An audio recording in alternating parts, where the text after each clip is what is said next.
Of the 53,000 Africans seeking refugee status in Israel since 2006, only 2 have been granted asylum in recent months. Local NGOs say Israel's government is heel-dragging when it comes to reviewing applications and employing tactics aimed at pressuring Africans to return to their countries of origin.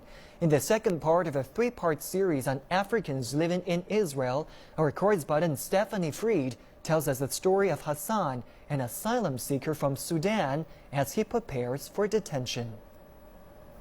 In our previous story, we met 26-year-old Hassan Shakur.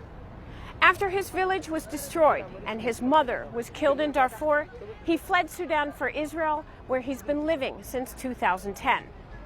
Hassan is a leader among his peers. He has scores of Israeli and Sudanese friends, and he's currently applying for university scholarships.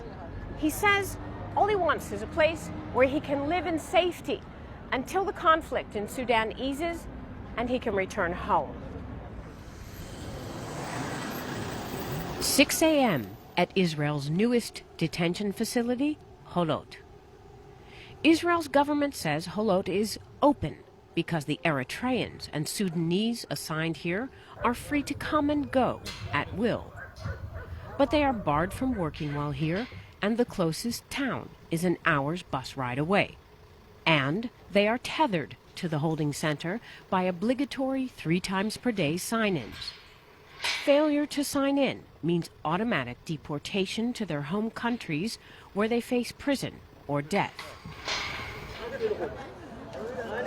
By the end of 2014, approximately 4,000 African asylum seekers will be housed in Holot.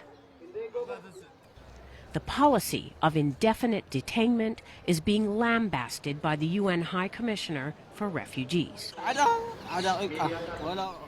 Israel's government defends the policy, referring to the Eritreans and Sudanese in Israel as job-seeking illegal infiltrators burdening Israel's social fiber. We tell these populations that if they want asylum, fine, they need to file asylum requests. But they will be placed in the open detention center that Israel built for them in order to provide their basic humanitarian needs. And we will not allow them to integrate into Israel's workforce. Holot detainees report they aren't getting enough to eat, there's no heat or hot water, and medical care is lacking. Local NGO leaders say detention and heel-dragging on review of refugee application requests is part of a government plan to squeeze asylum seekers into signing deportation papers. Of 1,800 asylum requests filed in recent years, only 2 were approved in late 2013. In Europe, 74% of Sudanese refugee seekers have received asylum.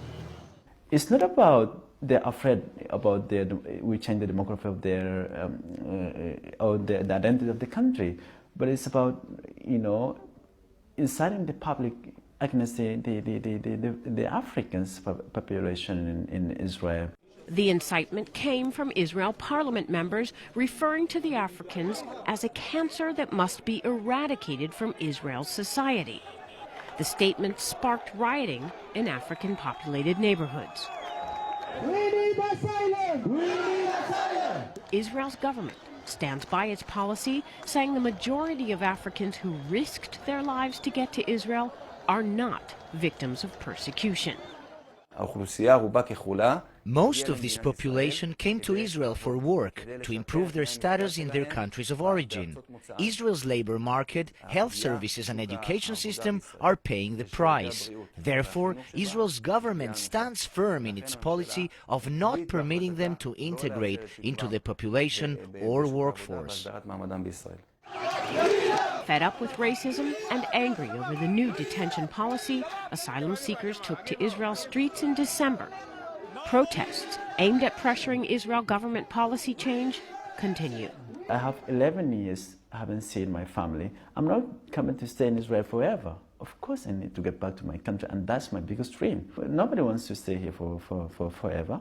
We didn't seek for citizenship in Israel.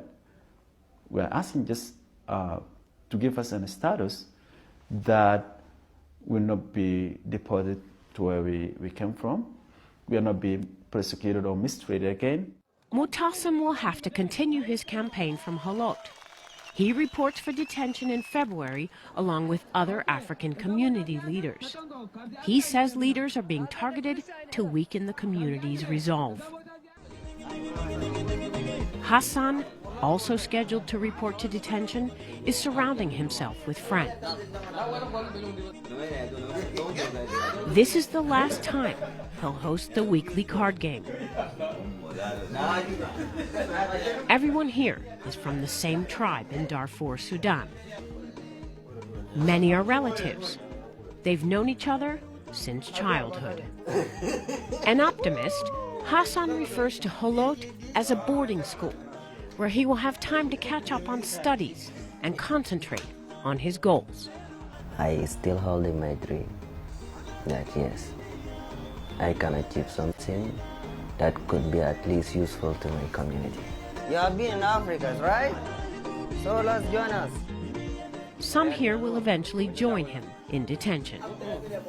But the sort of communal Last Supper they're sharing here tonight won't be part of their future ritual. Stephanie Freid, CCTV, Tel Aviv, Israel.